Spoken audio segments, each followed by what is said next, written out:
Okay, next tense చూద్దాం. Present continuous tense. ఇప్పటివరకు simple present tense ఒకసారి చూసాం కదా. ఇప్పుడు ప్రెజెంట్ కంటిన్యూస్ టెన్స్ని చూద్దాం.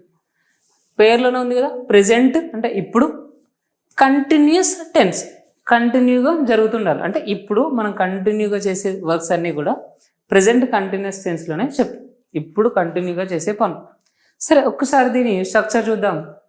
చాలా easy. Subject plus am, is are, am are, is are, are, ఈ మూడిట్లలో ఏదో ఒకటి వస్తుంది. అండ్ వర్బ్ ఫోర్ లాస్ట్కి ఏంటి, ఆబ్జెక్ట్. ఈ స్ట్రక్చర్ మీకు చాలా వరకు అన్నిటికంటే అందరికీ ఎలాంటి ఇంగ్లీష్ వచ్చినా రాకపోయినా అందరికి వచ్చే ప్యాటర్న్ ఏంటి అంటే ఈ కంటిన్యూస్ టెన్స్ ఫామ్.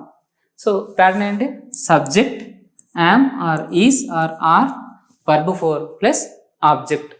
సరే, మా యామ్ దేనికి యూజ్ చేయాలి, యామ్ దేనితో యూజ్ చేయాలి, ఐ తోటి యూజ్ చేయాలి, ఐ తోటి యామ్. సో ఈ హెల్పింగ్ వర్బ్స్ అనేది మెయిన్ వర్బ్ హెల్ప్ చేస్తాయి కదా. అండ్ ఇవి మనకు టెన్స్ని ఐడెంటిఫై చేయడానికి యూజ్ చేస్తాం. యామ్, ఈజ్, ఆర్ వచ్చిందంటే అది ప్రెజెంట్ టెన్స్కి సంబంధించి వచ్చింది అన్నట్టు.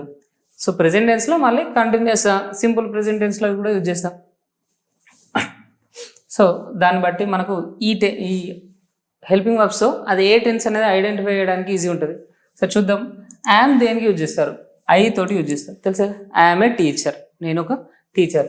నెక్స్ట్ ఈజ్ దేనికి యూజ్ చేస్తారు, యామ్, ఐకి ఒకటి సపరేట్, ఈజ్ దేనికి యూజ్ చేస్తారు, థర్డ్ పర్సన్ సింగులర్స్కి యూజ్ చేస్తారు. మీకు తెలిసే కదా, ఇంతవరకు చెప్పుకున్నాం కదా.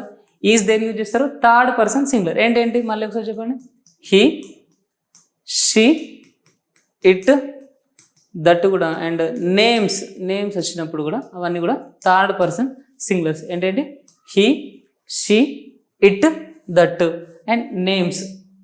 ఇవన్నీ కూడా థర్డ్ పర్సన్ సింగులర్స్. సో ఇలాంటి థర్డ్ పర్సన్ సింగులర్స్ వచ్చినప్పుడు ఈజ్ యూజ్ చేస్తాం. ఏం యూజ్ చేస్తాం, ఈజ్. నెక్స్ట్ ఆర్ దేనికి యూజ్ చేస్తాం, అన్ని ప్లూరల్స్కి ఆర్ యూజ్ చేస్తాం. అవన్నీ ప్లూరల్స్కి, అది సెకండ్ పర్సన్ కానీ థర్డ్ పర్సన్ కానీ ఏదైనా సరే. ఒక ఈజ్ మాత్రం థర్డ్ పర్సన్ సింగులర్కి ఈజ్ యూజ్ చేస్తాం, మిగిలిన అన్నిటికి కూడా ఆర్ యూజ్ చేస్తాం. ఓకేనా. సో స్ట్రక్చర్ ఒకసారి మళ్ళీ చూడండి. Subject plus am, is, are plus verb four plus object. So ఇది స్ట్రక్చర్.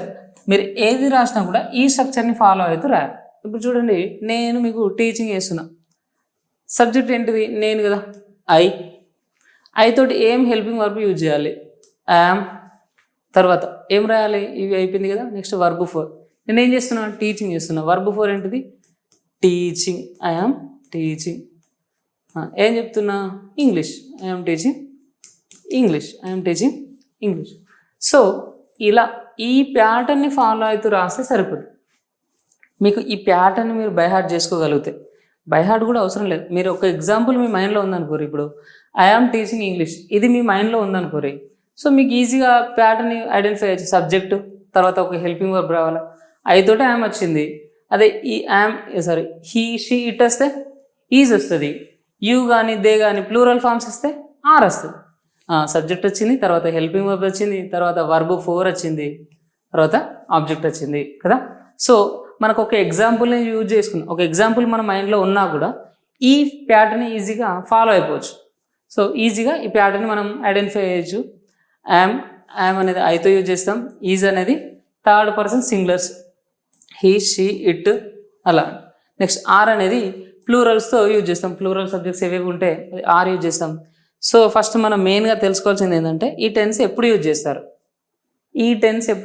జనరల్గా తెలుసు ఏంటంటే అన్ ఆన్ గోయింగ్ యాక్షన్, ఏదైనా ఒక జరుగుతూ ఉన్న పని, an action going on at the time of speaking. అంటే మనం మాట్లాడే టైంకి ఏదైతే పని నడుస్తుందో అలాంటివి చెప్పేటప్పుడు సో మనం అప్పుడు ఈ ప్రెజెంట్ కంటిన్యూస్ ఫామ్ని యూజ్ చేస్తాం.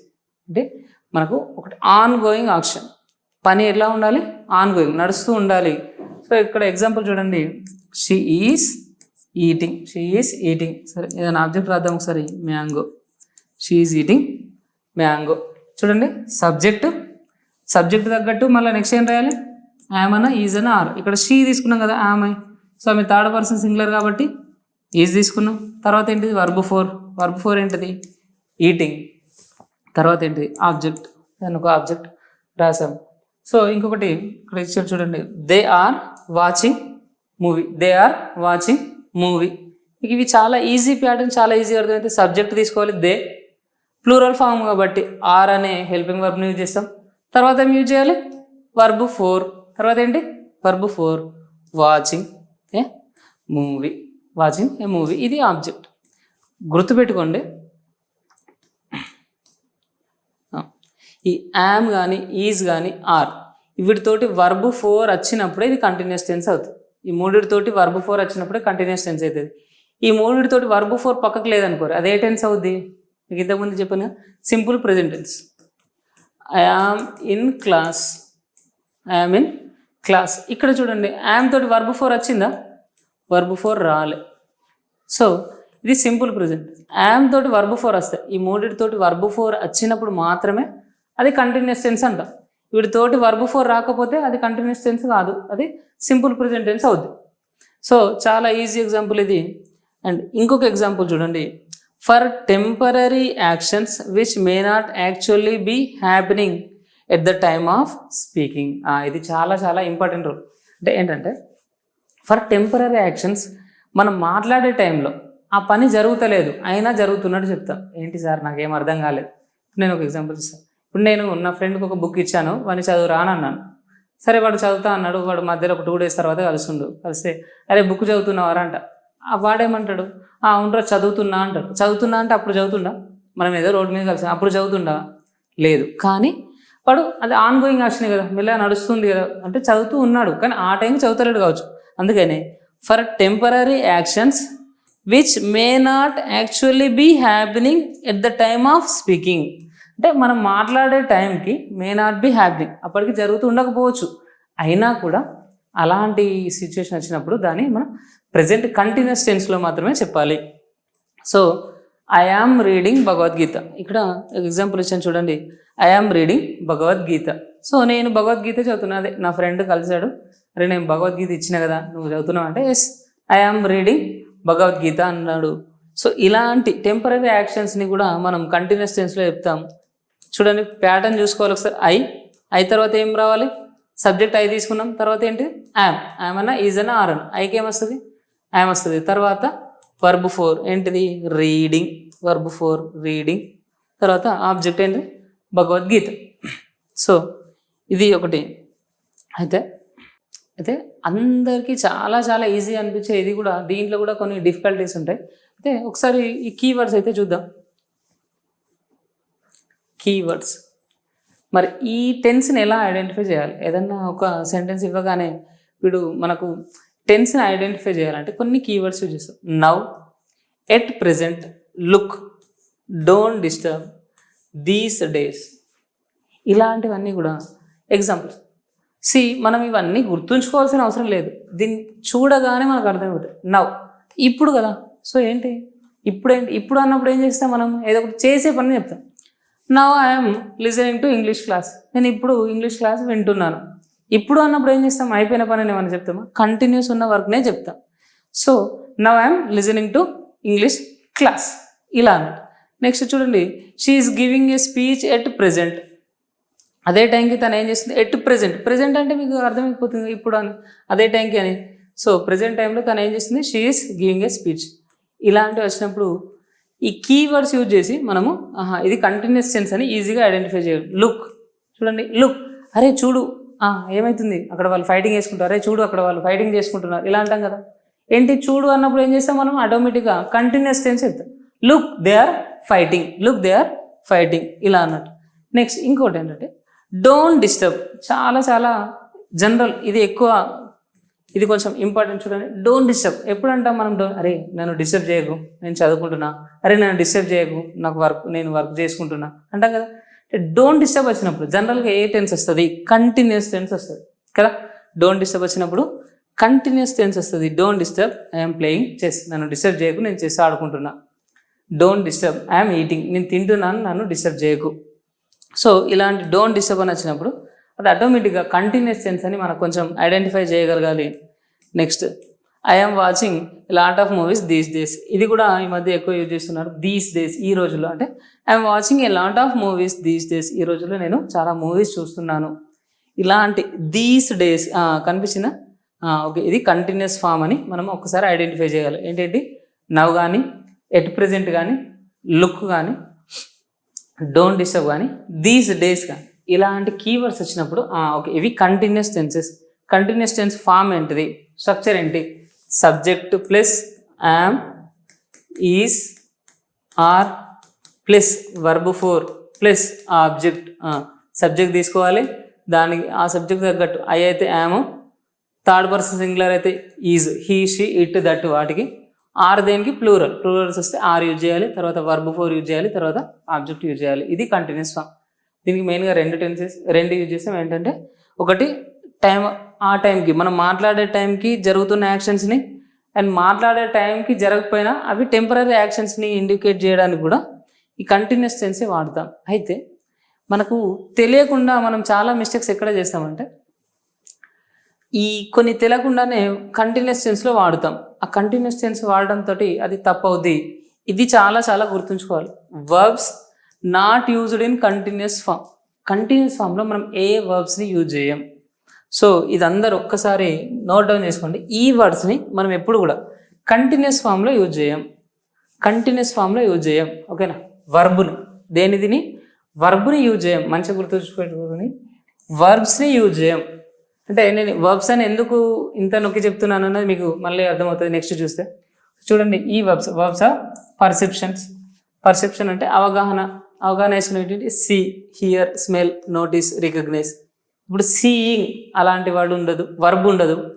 హియరింగ్ వర్బ్ ఉండదు, స్మెల్లింగ్ ఉండదు, నోటీసింగ్, రికగ్నైజింగ్ ఇలాంటివి వర్బ్ ఫోర్లో మనం యూజ్ చేయం. అండ్ అపియరింగ్ వర్బ్స్ అంటే కనిపించేటి ఏంటి? అపియర్ కానీ, సీమ్ కానీ ఇలాంటివి మనం యూజ్ చేయం. అండ్ ఎమోషనల్ వర్బ్స్ ఏంటిది? వాంట్, నాకు వాంటింగ్, నాకు కావాలంటే వాంటింగ్ అనము. విషింగ్ కానీ, డిజైరింగ్, ఫీలింగ్ ఇలాంటివన్నీ కూడా మనము ఈ వర్బ్ ఫోర్లో వీటిని యూజ్ చేయం. Like, love, hate, hope, refuse, prefer.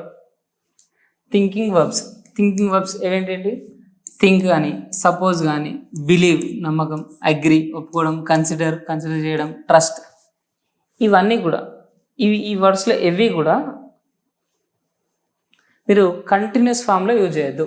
సరే, ఇవన్నీ మేము గుర్తుంచుకోవాలంటే గుర్తుంచుకోవాల్సిన అవసరం లేదు. మీరు నార్మల్గా ఏం చేయాలంటే మనం ఒకసారి ఒక ఎగ్జాంపుల్ రాసి చూడాలి. మీకు ఎగ్జాంపుల్ రాస్తే అర్థమైపోతుంది ఇది యూజ్ చేస్తారా యూజ్ చేయరా అన్నది. Position verbs own, possessive, belongs to, contain, consist of కలిగి ఉండడం, కంటైన్ కలిగి ఉండడం, బిలాంగ్స్ టు చెందింది, పొసెస్ ఓన్ అంటే సొంతంగా. సో ఈ వర్బ్స్ని కూడా మనం ఎప్పుడు కూడా వర్బ్ ఫోర్ లాగా యూజ్ చేయం. సరే సార్, వర్బ్ ఫోర్ లాగా యూజ్ చేయమని మీరు అంటున్నారు, కానీ మేము చూసినాం సార్ ఆల్రెడీ ఈ వర్బ్ ఫోర్ యూజ్ చేయడం మేము చూసినాం సార్ అంటారు కొంతమంది. సరే, ఒక్కసారి మనం అవేంటో కూడా చెప్తుంది. ఇక్కడ కొన్ని ఎగ్జాంపుల్స్ ఇచ్చాను చూడండి. Incorrect versus correct. ఏది ఇన్కరెక్ట్, ఏది కరెక్ట్ ఈ ఒకసారి చూస్తే మీకు కొంచెం క్లారిటీ వస్తుంది. అంటే ఇక్కడ నేను అన్ని వర్డ్స్ని కవర్ చేయలేను, కానీ కొన్ని వర్డ్స్ని చూపిస్తాను చూడండి. He is having a watch. He is having a watch అనద్దు. హ్యావ్ని మనం వర్బ్ ఫోర్ తోటి యూజ్ చేయొద్దని చెప్పాం కదా. సో మరి ఏమనాలి? He is having a watch. Sir అని వాచ్ ఉంది కదా అంటే హీ హ్యాజ్ ఏ వాచ్ అని చెప్పాలి. ఏమని చెప్పాలి? హీ హ్యాజ్ ఏ వాచ్ అని చెప్పాలి, కానీ హీస్ హ్యావింగ్ ఏ వాచ్ అని అనద్దు. ఈ ఈస్ ప్లస్ ఈస్ తర్వాత ఒకటి ఇంగ్ ఫామ్ వచ్చిందంటే అది వర్బ్ ఫోర్ అన్నట్టు. అంటే ఈస్ తర్వాత యామ్ కానీ, ఈస్ కానీ, ఆర్ ఈ మూడింటి తర్వాత ఏదైనా ఇంగ్ ఫామ్ వచ్చింది అనుకోరి, ఇంగ్ ఫామ్ వస్తుందంటే అదేంటిది వర్బ్ ఫోర్ అన్నట్టు. యామ్, ఈస్, ఆర్ వీటి తర్వాత ఇంగ్ ఫామ్ వస్తుందంటే అది వర్బ్ ఫోర్ అన్నట్టు. అయితే మనము ఈ వర్డ్స్ని వర్బ్ ఫోర్ లాగా యూజ్ చేయం. He is having a watch అనం, హీ హ్యాజ్ ఏ వాచ్ అంటాం. నెక్స్ట్ ఇది చూడండి, I'm thinking you are wrong. ఏమంటున్నాను? I'm thinking you are wrong. So ఇది చాలా తప్పు. ఐఎమ్ థింకింగ్ అనద్దు, ఏమనాలా? I think you are wrong. I think you are wrong ఇలా యూజ్ చేయాలి. Next, she is seeming sad అంటే ఆమె సాడ్గా కనిపిస్తుంది అంటుండు. ఆమె సాడ్గా కనిపిస్తుంది సార్, అది కొంతసేపు ఆమె సాడ్గానే కనిపిస్తుంది కదా, కంటిన్యూస్ కదా అంటే అలా యూజ్ చేయొద్దు. ఏమని రాయాలి? షీ సీమ్స్ సాడ్, తను సాడ్గా కనిపిస్తుంది ఇలా యూజ్ చేయాలి. She seems sad. ఇప్పుడు అంటారు సార్ మాకు హ్యావింగ్ అనిపించింది సార్, థింకింగ్ అనిపించింది, సీమింగ్ అనిపించింది. సో ఇక్కడ నేను మీకోసం ఒక 3 ఎగ్జాంపుల్స్ ఇచ్చాను. హ్యావింగ్, థింకింగ్, సీమింగ్ యూజ్ చేయొచ్చు సార్ నాకు అనిపించినాయి అంటే ఓకే నిజమే కనిపించినాయి, కానీ అవి ఎలా కనిపిస్తాయి అంటే జీరన్ ఫామ్స్లో కనిపిస్తాయి. ఏంటంటారు జీరన్స్. సో ఈ జీరన్స్ అనే సపరేట్ టాపిక్ మళ్ళీ చెప్పుకుందాం. అయితే మీకు ఈజీగా ఒకటే మాట జీరన్స్ని గుర్తుపట్టడం. సార్ ఇది ఇప్పుడు హ్యావింగ్ అనేది వర్బ్ 4 జీరండ, జీరండ అయితే యూజ్ చేయొచ్చు అంటారు, వర్బ్ 4 అయితే యూజ్ చేయొద్దు అంటారు. మాకేం అర్థమైతే లేదు సార్ అంటే ఏం లేదు. వర్బ్ 4 అయితే కంపల్సరీ దీనికి హెల్పింగ్ వర్బ్ ఉంటుంది. ఏంటిది వర్బ్ 4 అయితే కంపల్సరీ ఒక హెల్పింగ్ వర్బ్ ఉంటుంది. యామ్ అన్నా, ఈజ్ అన్నా, ఆర్ అన్నా, లేకపోతే ఇంకో కంటిన్యూస్ టెన్స్ వచ్చేసరికి హ్యావ్ బీన్ అనే వర్బ్ ఇదైనా ఉంటుంది. యామ్ ఉండొచ్చు, ఈజ్, ఆర్ వీటితో ఉండొచ్చు, లేకపోతే హ్యావ్ బీన్ లేదా హ్యాస్ బీన్ లేదా హ్యాడ్ బీన్, ఇలా ఈ కంటిన్యూస్ వాస్, వర్, ఇలా ఏదో ఒక హెల్పింగ్ వర్బ్ ఉంటుంది. హెల్పింగ్ వర్బ్ ఉన్న తర్వాత హెల్పింగ్ వర్బ్ ఉన్న తర్వాత ఇంగ్ ఫామ్ వస్తే అది వర్బ్. లేదు హెల్పింగ్ వర్బే లేదు, అదేంటి జీరన్. మీకు ఇప్పటి వరకు ఇలా అయితే గుర్తుంచుకోండి. ఈ జీరన్ టాపిక్ నేను సపరేట్గా మళ్ళీ చెప్తాను. వర్బ్ 4 తర్వాత ఇంగ్ ఉంటుంది, హెల్పింగ్ వర్బ్ తర్వాత ఇంగ్ ఉంటే అది వర్బ్ 4 అవుతుంది. ఇక్కడ మనకు చూడండి having a best friend makes life more enjoyable. ఏమంటున్నాను? Having a best friend makes life more enjoyable. ఒక బెస్ట్ ఫ్రెండ్ ఉంటే అది మన లైఫ్ని చాలా ఎంజాయబుల్గా ఉంటుందని చెప్తుండు. సో ఇక్కడ ఈ హ్యావింగ్కి ముందు ఏదైనా హెల్పింగ్ వర్బ్ ఉందా? ఏం లేదు. సో ఇది ఏంటి? ఇది ఒక జీరండ్. జీరండ్ అంటే ఒక రకంగా నౌన్ అని అర్థం. ఇక్కడ చూడండి, thinking before speaking is always a good habit. Thinking before speaking అంటే మీరు మాట్లాడే ముందే ఆలోచించుకొని మాట్లాడితే is always a good habit. అది ఒక మంచి హ్యాబిట్. అంటే మనం ఏదైనా మాట్లాడే ముందు మంచిగా ఆలోచించాలి అని చెప్తుండు. సో ఇక్కడ థింకింగ్ అనిపించింది సార్, మరి థింకింగ్ వద్దన్నారు, థింకింగ్ అనే వర్డే ఉండదన్నారంటే ఇది వర్బ్ కాదు, ఇదేంటి జీరండ్. ఇదేంటి జీరండ్. మరి వర్బ్కి జీరండ్ని ఎట్లా డిఫరెన్షియేట్ చేయాలి సార్ అంటే వీటికి ముందు హెల్పింగ్ వర్బ్ వస్తాయి. ఏంటి? యామ్ కానీ, ఈజ్ కానీ, are, was, were, have, has been, has been, had been ఇలాంటివి వస్తే అప్పుడు ఇది వర్బ్ 4. లేదు ఏం లేవు అంటే ఇదేంటిది? ఒక జీరన్. జీరన్స్ని యూజ్ చేయొచ్చు, జీరన్స్ని యూజ్ చేయొచ్చు, కానీ వర్బ్ 4లని యూజ్ చేయొద్దు. Next seaming happy can sometimes help improve your mind. Seaming happy can sometimes help improve your mind అంటే మీరు హ్యాపీగా కనిపిస్తూ ఉంటే మీ మైండ్ ఆటోమేటిక్గా ఇంప్రూవ్ అవుతుంది. అంటే మీ ఫేస్లో హ్యాపీనెస్ ఉంటూ ఉంటే మీ మైండ్ కూడా ఆటోమేటిక్గా ఇంప్రూవ్ అవుతుంది అని చెప్తుండ్రు. ఇక్కడ సీమింగ్ అనిపించింది అంటే ఇక్కడ ఏంటి? హెల్పింగ్ వర్బ్ ఉందా? లేదు. ఎలాంటి హెల్పింగ్ వర్బ్ కూడా లేదు. సో ఇదేంటిది? ఒక జీరండ్. మీరు ఎప్పుడన్నా గుర్తుంచుకోండి, నేను చెప్పిన ఈ వర్డ్స్ ఏవైతే ఉన్నాయో ఈ వర్డ్స్లో ఎవి కూడా వర్బ్ 4 మాత్రం ఇక్కడ కూడా యూజ్ చేయొద్దు. అంటే హెల్పింగ్ వర్బ్ తర్వాత ఈ ఇంగ్ ఫామ్ ఎక్కడ కూడా యూజ్ చేయొద్దు. లేదు జనరల్గా జీరన్స్ లాగా మాత్రం యూజ్ చేసుకోవచ్చు. ఓకేనా? సో దీంట్లో యూసెస్ తక్కువ, కానీ ఇవి చాలా ఇంపార్టెంట్. ఎక్కడెక్కడ ఈ వర్బ్ 4 యూజ్ చేయాలి, ఎక్కడెక్కడ యూజ్ చేయొద్దు అనేది చాలా చాలా ఇంపార్టెంట్. నేను కీవర్డ్స్ ఒక్కసారి కూడా రివైండ్ చేసుకోండి. Now, at present, look, don't disturb, these days. ఇవి చూడగానే మీరు ఐడెంటిఫై అవుతారు. సో నేను నెక్స్ట్ వీడియోలో దీనికి సంబంధించిన కొన్ని క్వశ్చన్స్ ఇస్తాను. ఆ క్వశ్చన్స్ చేద్దాం. మీకు క్వశ్చన్స్ చేస్తే ఇంకొంచెం బెటర్ ఐడియా వస్తుంది. Okay, thank you for the class.